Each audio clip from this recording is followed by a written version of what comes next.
আসসালামু আলাইকুম বন্ধুরা, আজকে যে ভিডিওটি নিয়ে আসলাম আপনাদের সামনে দেখতেছেন বিশাল একটি বাড়িওয়ালার ক্ষতি হয়ে গেল। আমরা যখন স্যানিটারি এবং প্লাম্বারের কাজগুলো করেছিলাম তখন আমরা সূক্ষ্মভাবেই ফ্লোর দিয়ে একটি পাইপ নিয়েছিলাম, প্লাম্বারের পানির পাইপ।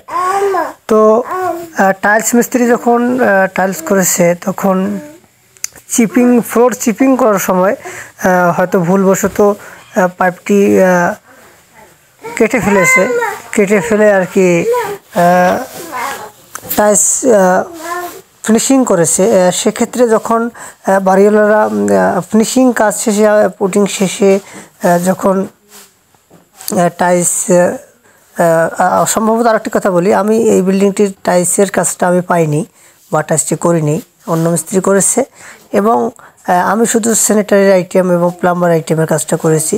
এখন বাড়িওয়ালার এমন একটি ক্ষতি হয়ে গেছে, সেজন্য যে কোনো টাইলস মিস্ত্রি ভাই বা কোনো মিস্ত্রি ভাই খুব দক্ষভাবে কাজগুলো করবেন বা সতর্কভাবে কাজগুলো করবেন, যাতে চতুর সাইড দিয়েই আপনারা খেয়াল রাখবেন।